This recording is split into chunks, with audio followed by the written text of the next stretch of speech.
புதுச்சேரியில் போலீசாரை கண்டித்து அதிமுகவினர் சாலை மறியலில் ஈடுபட்டதால் 1 மணி நேரத்திற்கும் மேலாக போக்குவரத்து பாதிக்கப்பட்டது. நெல்லித்தோப்பு தொகுதியின் தேர்தல் பரப்புரையின் போது விதிகளை மீறியதாக கூறி அதிமுகவினரின் பரப்புரை வாகனங்களை போலீசார் பறிமுதல் செய்திருக்கிறார்கள். தங்களுடைய வாகனங்களை விடுவிக்க கோரி உருளையன்பேட்டை காவல் நிலையத்தை முற்றுகையிட்ட அதிமுகவினர் போலீசார் மத்தியில் வாக்குவாதத்தில் ஈடுபட்டனர். இதனையடுத்து காவல் நிலையம் எதிரே இருக்கும் பேருந்து நிலையம் அருகே திடீர் சாலை மறியலிலும் ஈடுபட்டார்கள். பின்னர் சம்பவ இடத்திற்கு வந்த காவல்துறையின் முதுநிலை கண்காணிப்பாளர் ராஜீவ் ரஞ்சன் அதிமுகவினரோடு பேச்சுவார்த்தையில் ஈடுபட்டார். கைப்பற்றப்பட்ட வாகனங்கள் விடுவிக்கப்பட்டதை அடுத்து மறியல் போராட்டம் விலக்கிக் கொள்ளப்பட்டது.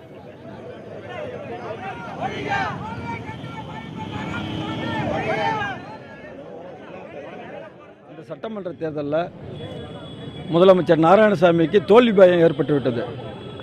இந்த தோல்வி பயத்தால் காவல்துறையை தன்னுடைய ஏவல் துறையா இன்றைக்கு ஏவி விட்டு அமைதியான முறையில் நாங்கள் தேர்தல் பணி ஆற்றக்கூடிய அனைத்து இந்திய அண்ணா திராவிட முன்னேற்ற கழகத்தினுடைய கழக தொண்டர்கள் மீது தடியடி பிரயோகம் நடத்தி ஒரு 5 பேரை அரெஸ்ட் பண்ணி அவர்களுடைய வாகனம் ஒரு 7 வாகனத்தை சட்டத்துக்கு விரோதமாக இந்த கலெக்டருடைய உத்தரவுப்படி இந்த காவல்துறை செயல்பட்டு இருக்கின்றது.